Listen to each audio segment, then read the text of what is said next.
मित्रों, भूतों के अड्डे पर एक बार फिर से आप सबका स्वागत है। आज जो किस्सा मैं आपको सुनाऊंगा वो आपके रोंगटे खड़े कर देगा। कहानी को पूरा समझने के लिए अंत तक वीडियो देखते रहे। ये कहानी छत्तीसगढ़ के एक कस्बे सज्जनपुर की है। ग्रीन सिटी पार्क सज्जनपुर का सबसे विख्यात पार्क था। वो अपनी सुंदरता और अपने झूलों के लिए बहुत प्रसिद्ध था। आज रेखा बहुत खुश थी। वो अपने दादाजी और अपने बड़े भाई जिग्नेश और चचेरे भाई बहन स्वाति और पवन के साथ ग्रीन सिटी पार्क जा रही थी। कुछ देर बाद वो सभी ग्रीन सिटी पार्क पहुंच गए।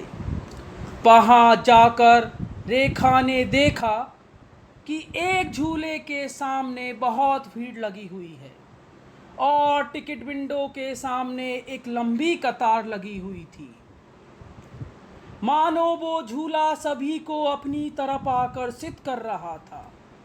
अब रेखा और स्वाति भी दादाजी से झूले में बैठने की जिद करने लगे, लेकिन दादाजी ने उन्हें समझाया, यह झूला बच्चों के लिए सही नहीं है, तुम किसी और झूले में जाकर बैठ जाओ। लेकिन बच्चे जिद करने लगे। तब दादाजी टिकट विंडो से टिकट लेकर आ गए और सभी बच्चे झूले में जाकर बैठ गए। उसके बाद बच्चों ने अपने सीट बेल्ट और जैकेट बांध लिए। अब झूला शुरू हो चुका था। झूला शुरू होने के कुछ देर बाद ही एक दुर्घटना घटित हुई, जिसके कारण कई बच्चों के सीट बेल्ट और जैकेट टूट गए। लेकिन उसी समय झूले के एक कर्मचारी ने सजगता दिखाते हुए झूले को बंद कर दिया और सावधानी पूर्वक बच्चों को नीचे उतारने लगा। वहां उपस्थित लोगों ने भी उसकी सहायता की। अब सभी बच्चे पूरी तरह सुरक्षित थे। बावजूद इसके वहां मौजूद सभी लोग डरे हुए थे।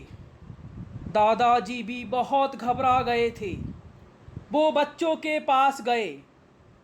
बच्चे बहुत डरे हुए थे, इसलिए दादाजी बच्चों को लेकर घर चले गए। घर जाकर बच्चों ने ये किस्सा अपने परिवार के सदस्यों को सुनाया। उसके बाद रोज की तरह सभी लोगों ने एक साथ खाना खाया और सो गए। रात के 2 बजे कुछ आवाजें आने लगी। उन आवाजों को सुनकर रेखा बाहर आई और रसोई घर की तरफ जाने लगी। वहां जाकर उसने देखा कि रसोई घर के अंदर कोई मौजूद था और रसोई घर के सामान को नीचे फेंक रहा था। लेकिन अंधेरा ज़्यादा होने के कारण कुछ भी साफ साफ दिखाई नहीं दे रहा था। रेखा ने पूछा, वहाँ कौन है और वो क्या कर रहा है? उसे कोई जवाब नहीं मिला। तब रेखा वहाँ गई और उसके ऊपर हाथ रखा। उसने रेखा को जोर से धक्का दिया। अब रेखा चीखने लगी।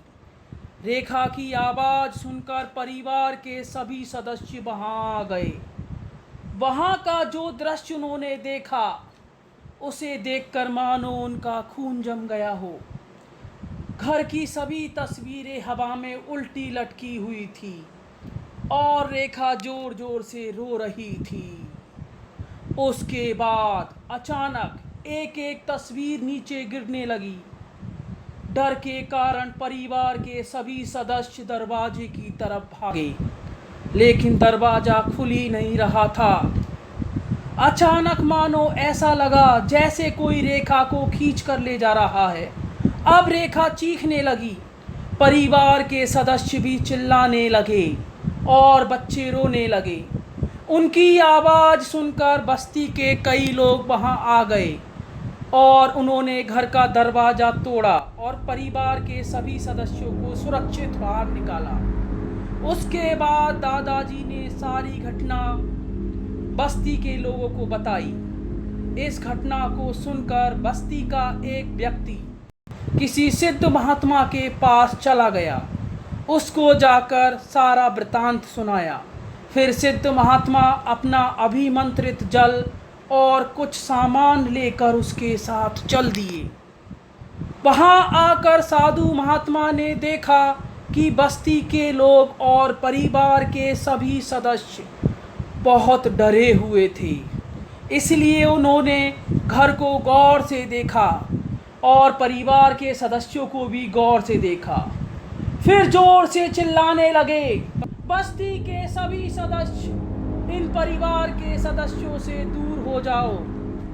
इनमें से एक शरीर जीवित नहीं है, वो एक शैतान की आत्मा है। ऐसा सुनकर बस्ती वाले डर गए और परिवार के सदस्य एक दूसरे को देखने लगे और कांपने लगे। फिर दादाजी बोले, नहीं साधु महात्मा, हम तो सभी जीवित हैं। तब साधु बाबा बोले, अभी पता चल जाएगा। साधु बाबा ने अपना अभिमंत्रित जल निकाला और बारी बारी से सबके ऊपर फेंकना शुरू किया। अचानक जैसे ही वो ये जल स्वाति के ऊपर फेंकने वाले थे, स्वाति जोर जोर से चिल्लाने लगी और बोली, भाग जा यहाँ से, अगर जीना चाहता है तो।